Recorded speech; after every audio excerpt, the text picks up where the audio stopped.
And that's really been the message to the guys.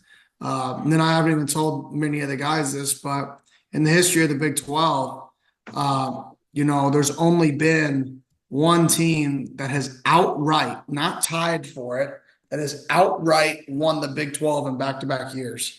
And that team's Oklahoma. There's been teams that have won it one year and then split the title in another year, but there's been no team since the Big 12 was originated that's won the Big 12 in back-to-back years. And that right there should tell you that we better go to work every single day and try to be the best version of us. Next up, Chris. Hey, Kenny. This ability to retain all of your starters and carry 50 plus scholarship returners on top of what you're adding, what does that do from a roster standpoint? And what were there any concerns at any point or fears about the potential of losing some of these guys that you were able to retain into the spring? Yeah, well, obviously, when you're winning, you have concerns because, people want your guys, so there's obviously that, double-edged sword.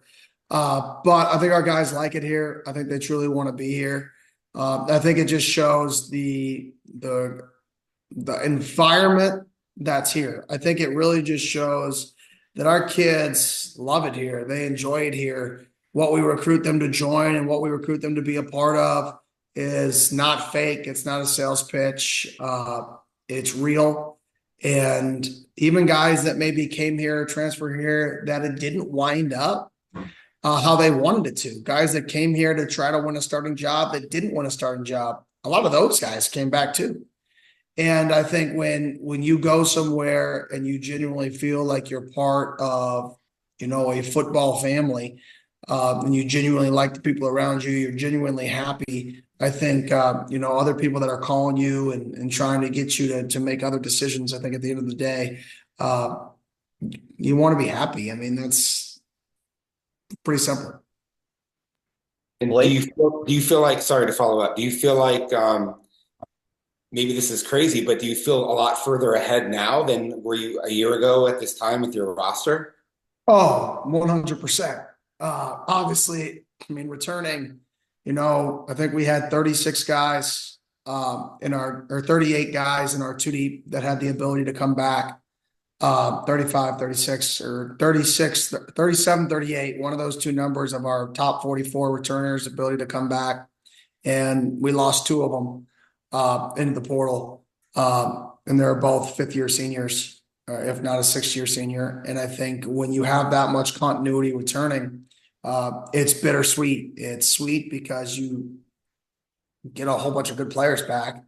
The bitter part is what we alluded to earlier is how do you get that same group of people to play with that fire, that energy, have that passion, play with that level of the world's against me. And I think the greatest challenge for our guys is that it's because we have everybody back. We're going to have expectations. The reality is it really doesn't matter. We're only going to be as good as we prepare and we practice and as good as we want to be. And we're not just going to be able to show up on Saturday and win games. It's a process. Blake? Hey, Kenny, Blake Neiman, Sun Devil Source. Kind of to build off that with the returners coming back, pairing that with the recruits you have coming in with the 2025 class, plus the guys you've been able to pick up in the 2026 class, what excites you about the future and how the guys who are returning can almost rub off in a way and help develop the guys that are going to be the next generation of Sun Devils? Yeah, first of all, congratulations to yourself personally. That's exciting for you to get that Thank you. opportunity at your age. That's awesome. To answer your question, yeah, I mean, I definitely think now that we have some consistency in our program because guys are staying here, we're starting to set a standard for being 5 minutes early, how we work, what are we going to wear when we work out, how do you have fun and work your butt off every single day? Like, how is that possible to grind and also enjoy it and fall in love with it? And so I definitely think our leaders coming back and the amount of dudes we have coming back are setting a standard for the next generation of Sun Devils. And I think we're recruiting Sun Devils who love football, who are good people. And I think they fit into the culture that we're creating. We're not just recruiting the most talented kids, we're recruiting the most talented kids that we believe fit what we're looking for in terms of the cultural fit in the program. Damon? Hey, Kenny, Damon already, Arizona Sports. Was just curious if you had seen the comments from Larry Fitzgerald about the program being on the rise and about you as a developer, just what you made of those and what your relationship is like with him as kind of a Valley sports legend. I honestly did not see what he say. Just that you're, have the program on the rise and that you're galvanizing the community and developing players well and all that sort of stuff. Oh, cool. Well, I can't comment because his son's a recruit, because that'd be a violation. However, as Larry Fitzgerald, the Valley legend, goes, I can comment on him. That's pretty cool to hear that from somebody who, I as a fan grew up watching at home on Sundays. And it was just, to see how he did it in such a professional manner, to see how he did it in such a respectful way, not just on the football field, not just I use a clip of his to show our team 2-minute drills where he takes the ball, rips it out of his teammates' hands and sprints it in a 2-minute drill because of his intelligence. And I think when you think about Fitzgerald, yeah, you think about how good he was at football, but I think what people remember is just how good of a person he was.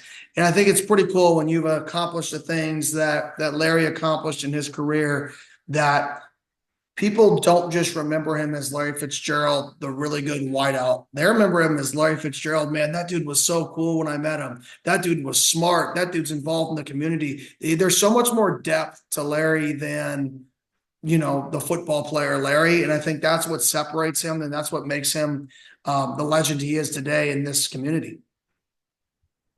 Hode?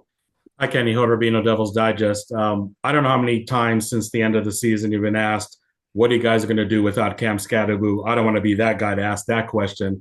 But what I will ask is, if it's not broken, don't fix it. And I'm sure, you're pleased with how the offensive scheme did operate last year. Do you feel there's really not a whole lot to change, even though you're losing, one of the best players to ever suit up for Arizona State?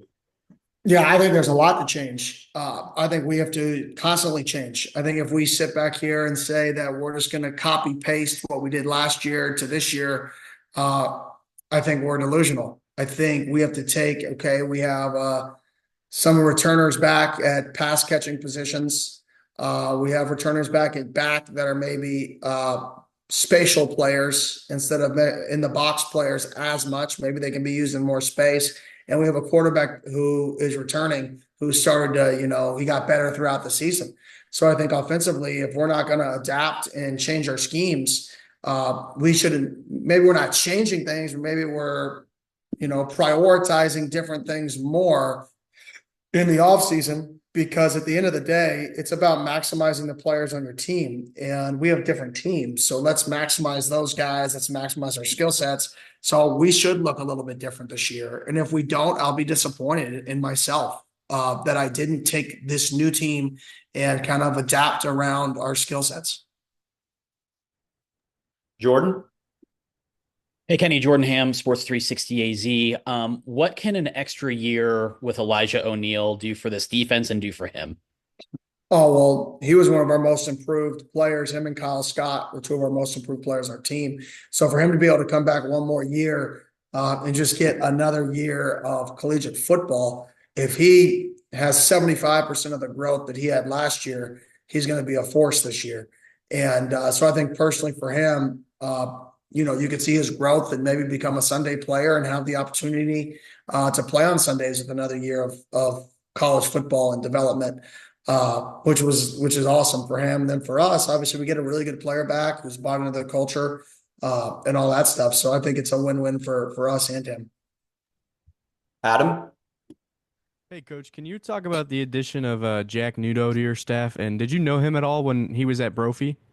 So Jack Nudo's dad, Gene Nudo, used to be the general manager of the Rattlers. when I was growing up, and he actually was the GM of the Rattlers and also coached my youth football team. So he was actually G Nudo was my youth football coach for the Northeast Bombers. We couldn't beat the Cowboys. We always lost to the Cowboys, but we were pretty good if we weren't playing the Cowboys. And so I knew the family for a while. I actually had been following his career just because he was a local guy, and everybody just always said how good of a job he did. So when we had an opportunity, he came out to a spring ball practice or a bull prep practice when he came home. And when we had an opportunity to hire a guy in the assistant special teams role, I'm like, well, this dude's running it. I called the head coach at Austin P, and I've known him for a while, Coach Ferris. He's phenomenal. And he's like, listen, I don't want to lose him, but this dude's a no-brainer. If you don't hire him, something's wrong. So anytime a head coach tells you that and he means it, and it's a guy that it was a no-brainer for us to bring him to the program. But then it's a double whammy because he's also from here. And that's awesome that this is a guy who's not just going to want to leave because he gets to live in Tempe, Arizona, back where he's from, and where he went to Brophy Prep. Michael? Hey, Coach. Michael Carey, Nudo Pitchfork Lunch. So looking at the schedule, obviously you go into what you're saying about evolving, as an offense, like when Hoda asked you. But when you look at the schedule and only playing 3 teams that you played last year, obviously Iowa State, Utah, and Arizona, not that you're not excited for every season, but how much more exciting does that make prep, at least conference-wise? Yeah, it definitely makes it exciting because you're facing new teams every year, which is bitter and sweet. Sometimes the consistency of understanding an opponent is, you know what you're going to get. You had a plan. You knew the plays you didn't run last year. So you're going to carry those over into the next year's plan, and you have it highlighted, and it makes it kind of easier. Or, hey, we played this team last year and we ran blank, blank, and blank, and this was their answer. So we have to have an answer for their answer. But then also, if they don't have the answer, right, go back to what we did last year. Now it's like starting over. So you're kind of at square one. It's almost like you're going to play in a new conference again because you have no backing with these teams you're about to play. So that's the part that is kind of exciting for us is you play new teams, new environments. So that's exciting. Thank you. Brad? Hey, Kenny, Brad Denny, 3TV, CBS 5.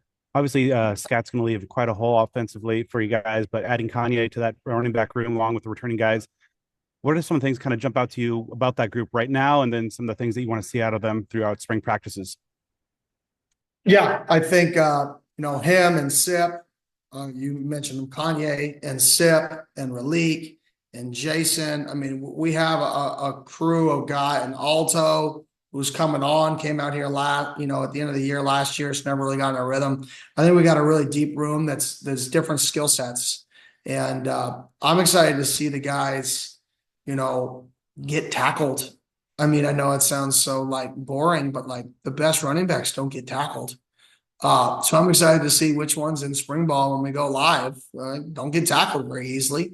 Which ones can catch the ball out of the backfield, and which ones take care of the football, obviously, and then are physical, in the pass pro game. So I think we'll figure that out in the spring. But I think we definitely have some depth in that room that even though we don't have a scat, I think we're going to have a bunch of guys that can, pick up as many pieces as possible from losing scat. Greg?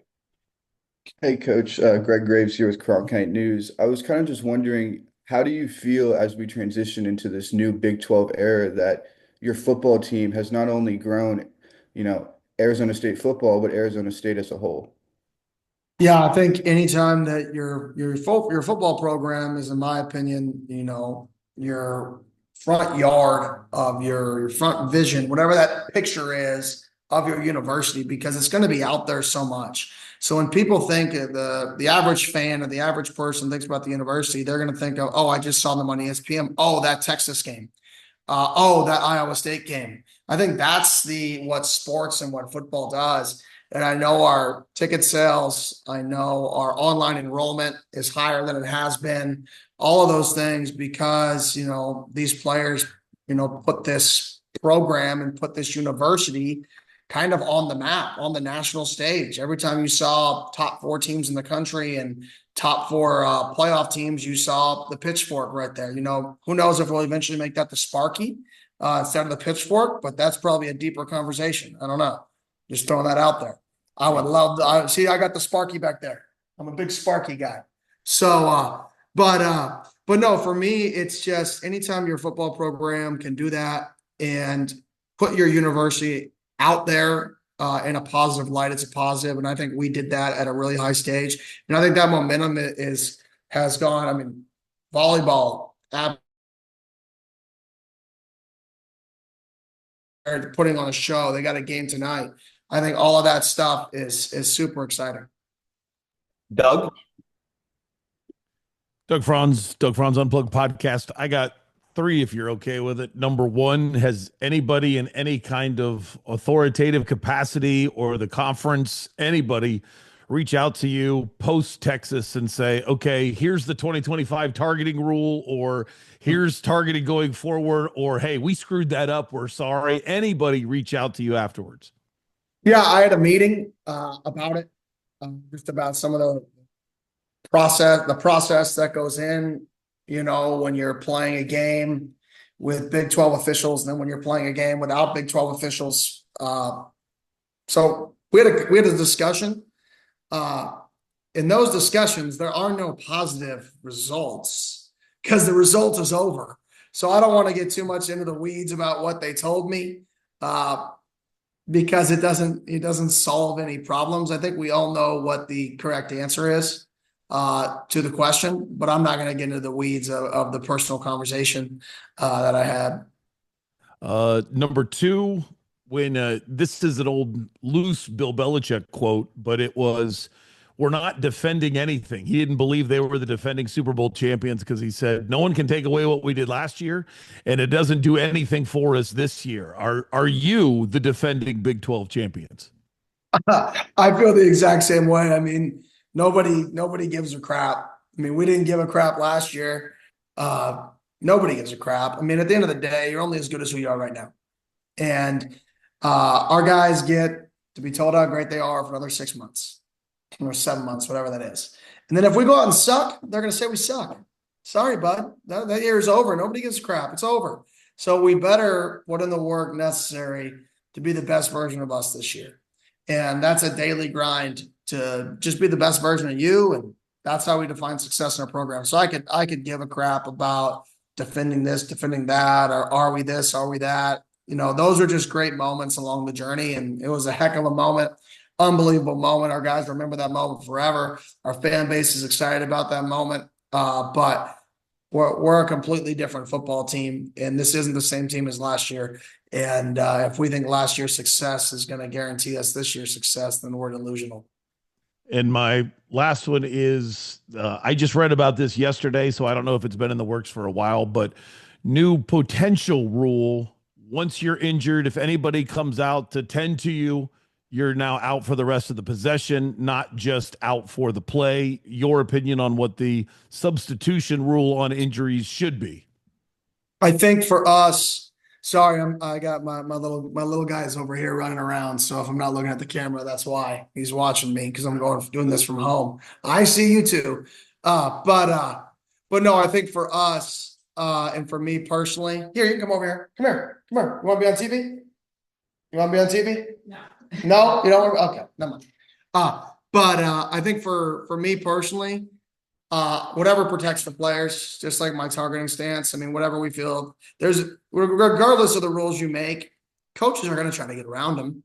I mean, that's the nature of coaching. That's everything you'll ever do, whether it's taxes, whether it's coaching, whatever it is. If you set a set of rules, you best believe people are going to work around trying to make it an advantage. So I really don't. As long as it protects the players and it doesn't hurt the players, I'm fine with it. If coaches play a little bit of games with them, I mean, you would hope it's not extreme, but I can't control that. All I can control is how do we protect our guys. Jordan? Hey, Kenny, Jordan Ham again. I don't know if you saw, but the NFF Valley of the Sun chapter announced Charlie Ragle as the Distinguished Arizonan Award, or he's going to win it this year. How has Charlie embodied what Arizona football is all about in his multiple roles over the years? They're good. Hello? I lost you there. You got me? Could you repeat that? I'm sorry. Yeah. Yeah, perfect. All good. Charlie Ragle, not sure if you saw, but he got named the Distinguished Arizonan Award by the NFF Valley of the Sun chapter. What does that mean to you and your staff, and how has he embodied what Arizona football is all about over the years? Yeah, it's awesome. I mean, it's special. It's just special for me just because he was my high school coach. He was the one that got me into coaching, the one who had the hard truth and said, Kenny, you're not very good. Why don't you coach? So I think anytime you make an impact on people the way he has, and an impact obviously on the community the way he has, I think that's pretty special. And I think the impact he's made on the Valley, on the state, whether that's a high school coach, whether that's coaching at Arizona State, whether that was recruiting here when he was at other schools, I think his entire time, over the last 20, 25 years, he's had an impact on Phoenix and on Arizona high school football. And I think that this award just shows the impact he's had on people. And if there's anything that those of you who don't know who Charlie Ragle is he's a people person. All he cares about are people. He just wants to see people succeed. He wants to genuinely help people. And I think that's what makes him special. So super proud and excited for him to get that award, and well-deserved. Blake? Hey, Kenny, Blake Neiman here again. You were on the Adam Brenneman show yesterday and discussed your want to get an indoor facility in the future connected to your team facility. How would you elaborate on what a structure like that would do, and how close do you think you are to getting that accomplished? Yeah, I know we're working on it from a time perspective as we speak. To me, I'm not as concerned about, I say indoor, but I just want a covered area. When it's hot here, you go in the shade, get some fans rocking, and you're fine. I actually like being outside. I like the air. So it's more, can we get a covered area to practice in closer to our facility so we don't, have issues traveling to and from the facility. We can be more efficient with our time. We can transition out on the field for walkthroughs, then come back, which we can't always do right now. So I think just for the football program, I think we're the only Big 12 school in the country that doesn't have an adjacent practice structure to their facility right now in the Big 12. I'm like 95% sure. Don't completely quote me on it. I was given that information. So it's definitely something that I think is important for us in order to take the next step, just from an efficiency standpoint for our players. And I do think we're in process of working on that. And it would also be awesome because it also gives potentially our fans an area to tailgate on game days in a covered setting on turf grass or on fields. It gives that kind of green lawn feel as well, which is we're trying to get more fan support and more people involved. It could definitely be something that could help in both areas. Damon? I imagine based on what you and Arroyo have said about Sam's work ethic, a full offseason could really benefit him. So along the lines of that footwork tweak you guys made around last year's bye, what are some of the things you are looking to improve with him this spring?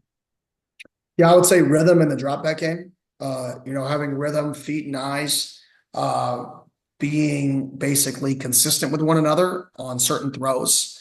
When you're an athlete, you're an athletic quarterback, your entire life, you've kind of played free, and that's really important. You never want to take away somebody's ability to play point guard and play free. That's something the best guys, I think some of the best guys in the NFL now have, is that kind of point guard feel. But I think there's a balance of being able to play so free and then also have some spots of your game that are very, very, very rhythmic. And I think we need to improve his ability to be rhythmic in some areas of the game where he doesn't need to play point guard, where you know where to go with your ball. You're looking at one player. The ball is out here. The ball is out here instantly. And how do we improve the efficiency of that passing? And I think that can be based in the drops. So I think that's one piece that we're really looking to improve from him.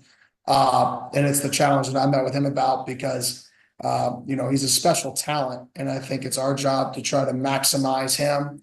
Even if some things are uncomfortable for him at the start, if we feel like it's best for him, this is the time to do it. Because if it doesn't look good through June, you're like, scratch this, screw everything we just did, go play point guard again. I know he can do that. But what can we do to try to improve his game? I say that's the biggest thing is eyes and feet together and some of the intermediate pass and short, quick passing game. Ode? Kenny, I know the 105 scholarship limit is uncharted waters for everybody, not just for yourself. And I know you probably have some walk-ons in mind that you expect them to be scholarship players in the fall. What is the process, from your standpoint? Is this spring practice maybe an audition, so to speak, for some of the other walk-ons that to determine if they will be part of that 105 scholarship limit? Yeah, it's unfortunate that I'm eventually going to have to tell some guys on our team that they're not on our team. That sucks. I mean, there's no way around the fact that sucks. But we're going to keep the guys on our team that we feel like give us the best chance to win, and that's not just physically. That's maybe they're the best culture piece. Maybe they, do really, really well in classes and they help kids, in school and football. And maybe he's a sounding board to people. Maybe he's just a guy really liked on the team. I mean, I don't know. And that's a really important piece of our culture. I think there's so many things that go into winning football when you're dealing with 105 to 120 people. I don't think the answer is just, who is the best player. I think it's who is the best player/person for our football team. So I definitely think it's going to be not the most fun April for myself at the end of April, but it's necessary and it's not my choice. It just is what it is. So yeah. Chris? Kenny, you had some of your players at the recent basketball game unveiling the Big 12 championship. I noticed some guys appeared to be coming off of surgeries or injuries, including some starters. What's the status of some of those guys for the spring? Golly, we have a few. Max was one of them. I don't want to miss a few. Max will be out in the spring. Let me go. Boogie will be out in the spring. Mikhail will be back. Should be back. Bang bang. Javen, obviously he's fine. He'll be back. Boom boom boom. Going by position group. Running back fine. Wide out. JT will be back. He'll be good. DB. Miles Rouser will be back. He'll be good. Linebacker will be good. Cam Dyer will obviously be out for spring with his injury. So yeah, I think I don't know if I missed anybody. Trying to think of who I saw today on the bikes, but I don't think I missed anybody. Daniel? Hey coach, Daniel, Real Estate Press. Obviously you're busy with, kind of getting spring ball and all that kind of, going in next year, but with the NFL draft coming up and you have a few Sun Devils in that, how much are you kind of helping some of those prospects, and are some of them, kind of still here seeking help from some of the coaches? Yeah, I think one of the cool things is I think Coach Joe is one of the best strength coaches in the country. So some of our guys choose to stay and train with Coach Joe, which I think is awesome because he knows them already. So there's just a growth pattern to what they already are instead of a getting to know process. So I think there's an advantage there. And then we have our coaches will train those guys if they want to be trained for the draft. And, you see Stovall down there with Coach Ward, Heinz Ward training for the draft. I mean, where else are you going to go to get that level of training for the draft? So we definitely have situations set up good for those guys if they want to be local or if they want to be at a distance. And then from that perspective, I'm getting calls from teams about our guys in terms of our thoughts on them. And like I said, these guys were one of the biggest group of overachievers that you could be a part of. And that tells you everything you need to know about them, about the Leafs and the Stovall's, all these guys that left, a big crew of these guys that left were on our leadership council. And that leadership council was running the team. And anytime you could get those types of guys into your organization, you at least know that you're getting somebody who's going to elevate the organization, not just from a playing ability, but everything else. They're going to elevate the organization. So I think all of our guys are a no-brainer from that perspective. You can't really sway a team on if they think a guy is good enough physically. they get paid a lot of money to do that, and they're not going to listen to the person who's a little bit of a fanboy over his own players, right? So whatever you say about your guys, they want to know who they are as people, and that's the part that I can really attest to. We have really great kids, really great people that love ball, and I think that's really what I'm trying to sell with teams is these guys are going to overachieve wherever you have them ranked physically. They're going to outperform that. So you guys better put that into your metric. Michelle? Coach, at the Peach Bowl, you kind of talked about you hadn't had time to reflect and you're not a reflective guy. That wasn't the time for it. Now that you've kind of had a month to reflect now, what did you learn about yourself over the past season? And if anything, what would you do differently? What lessons did you learn? Yeah, I think what I learned about myself is, I got to continue to trust people, even more. Last year when I look back, that was one of my takeaways was, you got to trust the people around you. I think I did that better. And I think that was a benefit for us, it freed me up to do more things. I think this year, where I really am going to challenge myself is to have more difficult conversations. If I don't feel, there were a few times when I felt like I didn't necessarily like something, and I was like, all right, I'm just going to roll with it. And, in hindsight, I would have liked to be a little more assertive in some of those situations. And I think there's that balance of, I'm going to trust you do it. I'm not going to tell you how to solve the problem, but I don't like that we're creating this problem. I can say, listen, I don't like this. Solve the solution a different way. And I think for me, I think I want to be a little bit more assertive, being able to say, hey, I don't like this solution. I don't care find me other solutions and find a different solution to this problem. And that's something that I'm going to try to be better at this year when I reflect and just reflecting on the year. Unbelievable year.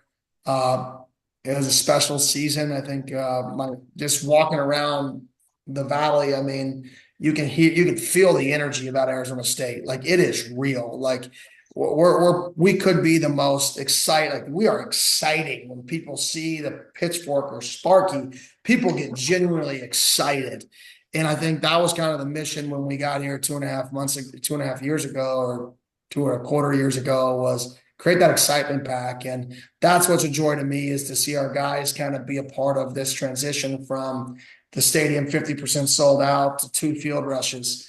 And that's just fun. Like, that's the stuff I reflect on, is those moments, not necessarily the wins, but the locker room celebrations, the excitement of the community, our guys walking around feeling like, man, this matters. Like, people care that we're doing this. All that stuff helps ASU football and helps our football program. Time for a few more questions. Go ahead, Brad. So Xavier Alford's play has obviously been a huge part, but how much has his leadership and kind of just being one of the emotional cores of this team played a factor in the program's turnaround? Oh, absolutely critical. I mean, absolutely critical. He gives, I know I say this till I'm red in the face, but he gives our pregame speeches. He gives our halftime speeches. He's the one yelling at our kids on our own team, saying, hey, stand up, stop bending over in workouts, keep your chest up. Like, he's a guy that sets a standard, and then he lives the standard. He's a guy who all the guys like. They hang out together. They go to his house. They go. I mean, he's such a vital part of the program. I mean, this guy, if he got into coaching, he could be a head coach he could be a head coach by the time he's 30. I mean, 32. I mean, 31. Sometime in that time frame. If his career, if he said eventually, I'm done with this. This is a guy who could be an elite leader of men sooner rather than later. He's just wise beyond his years. Michael? Yeah, Coach, to follow up on the 105 scholarships, because obviously I understand it, but is it basically to where you couldn't? Would you be able to have, like, I guess, like, walk-on still try out if you were to save scholarships? Or are they just trying to? Do you feel the NCAA is just trying to get rid of that? I mean, is it up to each individual school? Because I get you can have 105 on scholarship, but could you still have, like, walk-on tryout? Yeah, I mean, getting down to 105, I mean, we're already going to have to remove certain guys from our football team, which is unfortunate because you have to get down. So I don't think that's fair, in my opinion, to then make those kids who are on our football team compete versus other kids who aren't on our football team for that spot. So no, we're not going to have those just because we're already going to have to, limit them in the future and, 10 or whatever, 2, 3 years, who knows what the rules will be. But if the rules are consistent, maybe you have some of those spots open up again, but I don't think so in this current climate of how it's operating. I don't see those as an option anymore.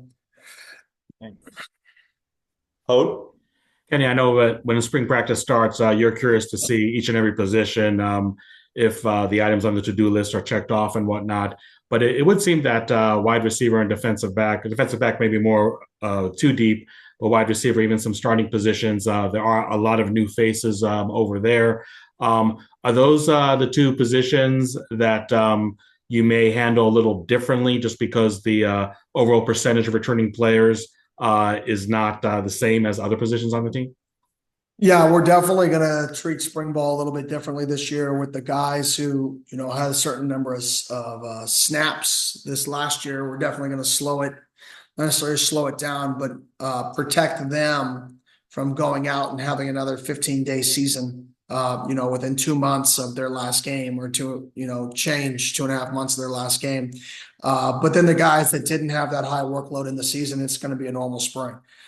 So those wideouts that are new, some of these guys that have joined our program, yeah, they're going to have a normal get after it physical spring. We're just going to have to find that balance as a staff, and we already kind of have a little bit of an outline plan how to keep our I say vets, but they may be young, but a vet who had a lot of snaps last year, over 700, 800 snaps. To be able to tone them down in the spring just because of how soon spring is compared to our last game. And those guys have played so many snaps, those vets, that it's more about the strength and conditioning in the offseason and staying fresh than it is the actual physicality. And then when we hit fall camp, it'll be on like Donkey Kong. Daniel? Hey, Coach, obviously you just came back from your recruiting trip and, you mentioned how you want guys who are, great people and just, kind of love the game. With Jake Fetty in the 2026 class, what did you kind of see in him as a player and a person, and how important do you think it is to still kind of visit kids who are, already kind of committed? Yeah, I obviously can't comment on anybody in the 26 class just because they haven't signed with Arizona State yet. But I will say the class we're putting together, it has the starts of something special. I mean, when you look at the kids that we're getting and the kids that are committed and the type, not just the type of people they are, but the type of player they are, I think we're definitely raising the bar at Arizona State for what it looks like to come here. And I think that's the exciting part is kids. We got some kids from the state, some kids from outside the state, but there's an excitement. When I walk into a school or when I call a kid or when I call a coach, there's an excitement about ASU. Like I called a kid the other day and we offered him and he goes, I've been waiting on this one. I've been waiting. I've watched you guys all year. Like that level of excitement is needed in order to take the next step and to continue to build this thing. So where we're not just a flash in the pan, and there's going to be ups and downs and ups and downs. It's part of college sports, but the goal is to create a valley that when you hit the valley and your standard is so high that when you hit a valley and you drop it down, it's not like the sky is falling. It's like, oh man, that year sucked. They won 7 or 8 games. That was crappy. The goal is, can you create the ceiling so high that the valleys aren't even that low? And I think that comes with recruiting. And I think the excitement that people have for ASU right now is it's fun to go on the road. Last year, not so fun. Like, yeah, I'm here. I'll go sit in the corner and wait until everybody's done, and then we'll come in. This year, it's like, oh man, people are fired up to see the Sparky and the pitchfork. Blake? Hey Kenny, Jason Mons in each of the last three recruiting cycles has been able to get a 4-star in 24 class with Jaden Fortier, AJ Ia, and now Israel Briggs. What has he been able to do for this staff, not only on the recruiting front, but also just his larger presence in the offensive room and those conversations? Yeah, Jason's obviously a phenomenal relationship builder. So I think that's obviously been his strength. He's a great team guy. He's a great worker. I think he gets the most out of his players because they know who he is. Like they know who he is as a person. I think that allows him to recruit at a really, really high level is because I think he's a really good person. And obviously his success at Saguaro, his success here already. So I think what he does for our fall program is he sets a standard and controls his room at such a high rate that other people see it and other people have to try to hit that standard for how his room operates. Then his ability to recruit is just genuine relationships. And then when the players come on campus and they see how happy his players are, I think that helps. And we just got to continue to build, but he's done such a great job here. He's done such a great job. I mean, he's a guy who, in 10 years from now, the award Charlie Regle's about to be presented. We have two other guys in our staff that have the ability to win that award as well over the next, decade. And that'd be pretty cool to have three people on our staff that all were that impactful to the Valley. Chris? Yeah, Kenny, just overall, like how do you feel about the state of the program now versus the state of the program a year ago versus the state of the program the year prior, and the evolution that you've been able to make and how quickly that this thing has taken off? Yeah, I definitely feel like we're probably a year ahead of what I anticipated. I was anticipating year 3. We were kind of building for year 3 being the year we'd have to retain our roster and then make a run. And to be honest, I was talking to Jason Severko, our chief of staff, the other day.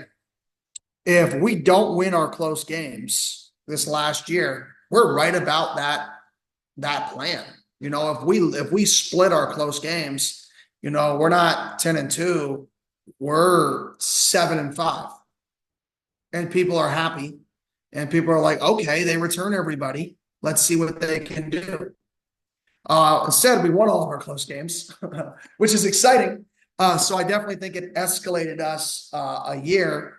And now I think we're a team that people think about. I think we're a team that every recruit wants to hear from. I think we're a team that people are looking at how we did things. I've gotten a billion calls about what did you do? Who did you recruit? And all that. I'm like, there's no secret, guys. Like we're honest with kids. I don't know what you're looking for. I don't have a magic wand. So I think where we were last year, where we were a team that believed in a program that people believed in, but it was going to go one or two ways. It was like, this is the year that there's got to be progress or it's all going to come crashing down. So it was like that. I would like to say that false hope, that there was a lot of false hope and a lot of real hope was our program. Some people were believers. Some people were not. Some people were kind of like, let me pick and choose after this year. So we were in this, like I would say, transition phase of a program of what we are and who we are. And I think the year prior, when we first got there, we were, this is going to be a long haul phase where people are like, hey, buckle in. This is going to be a long haul fix. And I think all those phases are necessary. I do think we're a little bit ahead. Which is, it's awesome. And it's also frightening at times because anytime that you exceed expectations at such a rate, the external expectations can sometimes become nearly impossible to achieve. And I think for our guys, that was the challenge is nobody should ever set expectations on what we're going to be this year. All we should be is the best version of us. And if the best version of us is good enough to win 6 games, then great. If the best version of us is good enough to win a Big 12 championship, then great. But you can't let all of this other stuff dictate what we should achieve. And if you do that, then you're going to be chasing the wrong things forever. You should be chasing let's be the very best we can be. And throughout it, we'll figure out how good that is. Like, who knows how good that can be? If you would have told me last year what we would have achieved and we would have put a box around our expectations, no way would we have achieved what we wanted to achieve. So same thing this year. If you put this high ceiling on what we have to achieve and we don't hit it, that's how things go. Boom. And you slide straight back down. And now you're back in a rebuilding stage quickly. Boom. How fast you get it is how fast you lose it. So we have to stay focused on what wins, and that is the moments. Doug? In light of the story that you just told about one kid saying, I was waiting for this, we're in the business of storytelling. Can you give us a great story of any 2025 recruit? Was there a mom that's had terrible cooking and you sucked it up anyway, something like that? Or more specifically, is there somebody like in 2023 you weren't getting the time of day from, but every win last year, that kid started to be more and more open to you all the time, and you feel like you got one that maybe you wouldn't have gotten if Sam didn't have such a good year or the program didn't be a year ahead? Yeah, I don't know if there's like a really good story. It's more, last year when we're recruiting guys, and we get a lot of our class committed early because unlike most schools, when we get a commit and we say we're full at a position, we stop recruiting the rest of the position. Most people continue to recruit the position. They try to say, oh, well, I'm going to sign somebody better than the kid I have committed. I don't believe in that. I believe if you're committed, we're committed to you, you're committed to us. You don't go on visits, and we don't go try to find somebody better. Like, we're committed. So I think last year was exciting because, all these people started to reach back out to us. Hey, you got a spot? Hey, you got a spot? And we're like, we don't. We already have our guys. We believe in the guys we signed. We believe in their mindset, believe in their vision. So I think in the 25 class, it was more like, it was exciting that we could go to people and be like, no, this is, we have the people that are with us. And I'm a big believer in that. I believe in people and process just as much as I do athleticism and talent. I believe in the people in the process, and we have our people, we had our process to get our guys. And then the 26 class, it is exciting because the people we were in on that really liked us when we were really bad, and we're not winning games. Everybody's saying, are you really going to go there? And they're like, no, but I like their staff. They're cool people. So I talked to them. Well, now those people are like, oh crap, they're good. They're winning now. And I like their staff. Like, now what can this other school say? For a year, they've been telling these kids you can't go there because they suck. And now it's like they got to completely change their way to like recruit against us. And before it was like, oh, they got the youngest coach. He doesn't know what he's doing, and they're not winning. They're under sanctions. You don't want any of this. And now it's like, well, all that's gone. Uh-oh. They got to create a whole new plan to badmouth us. And I think that's really been the fun part, is listening to kids like tell me, like, this is what this school was telling me about y'all. They've completely changed. They're now saying this. And that's the part that's exciting for me, is to hear like the changes in people's way they're attacking us on the recruiting trail, which is funny because, I'm focused on us. I only want kids who want to be here. I tell kids that. We lost a kid the other day in recruiting who's a really good player, who I said, listen, you visited here enough times. The fact that you're not coming here yet, you don't want to be here, we're probably not a priority for you. You should not come here. You should go somewhere else. Because if you visited here 4 times and you still don't know if you want to be here, then you don't want to be here. So I am supporting you to go somewhere else. Like, cross this off your list. If this doesn't get you to want to be here, I don't know what will. And I don't want to be a backup plan. There's a lot of people who want to be here, and I want people who want to be here. Greg? Hey, Coach. Greg Graves here with Cronkite News again. Just wondering, so as someone who grew up in the Valley watching the Sun Devils in the Pac-12 and previously the Pac-10, what does it mean to be the coach that takes this team into places like Starkville, Mississippi, or Manhattan, Kansas, or Ames, Iowa to play football? Yeah, it's exciting. I mean, it is. It's cool to be honest. It's more surreal. I don't actually feel that I'm doing what we're doing. I know it sounds weird that, like, cause I'm in it, I don't feel like I'm in it. Like, I go to the grocery store and people like, take a photo. I'm like, why? Like, this is weird. Like, this is not with me. Like, there's people over there. Like, It's so that part is still like very, very surreal to me. I can't quite grasp that. To be honest, I'm just one of the people here. I'm still a fan of this place. I want to see all of our sports win, not just football. I want to see the university succeed. Like, I want to see people excited and like about in the valley about sports, and they rally together to go to a sports bar and watch games and high five and like that stuff. I still haven't, I don't know, processed, I guess, the role I have in it. Nor will I probably ever, to be honest, because I don't view it myself like that. I'm just one of the pieces of this big puzzle that kind of we're piecing together. We're nowhere near putting the puzzle together. You know, we just found this last year we may have gone on a run of 6 to 7 pieces that now we know what the bottom left corner looks like. Okay, we've got that fixed. But we're nowhere near what I really believe we can accomplish here. But that still takes time, and that's still really challenging. Very, very challenging. All right, we'll finish up with Chris. Kenny, you added Josh Omura in this personnel role. That's really important in college football nowadays with the move to profit sharing and almost like a salary cap here in some respects. How important is this position? Why was Josh the person that you wanted for it? How do you feel about how well situated that you are in these important off-field roles now? Yeah, I definitely think we're trending in the right direction. Josh was somebody that was annoying to recruit against. Like, everybody you call was like, oh yeah, who do you have the best relationship with? Other than us, Josh. Who do you have the best? Josh. I'm like, golly, who's this Josh guy? And it happened to be that Josh worked with our chief of staff, Jason Cervecco, at Hawaii, and worked for Todd Graham in Hawaii. So I was like, well, I definitely know he has a work ethic. He worked for Coach Graham. I definitely know that piece of what he was, what he kind of, the work environment and the structure and the detail. And then when I had a guy on our staff know him on a personal level who wives are friends, I'm like, okay, well, every recruit talks about this guy.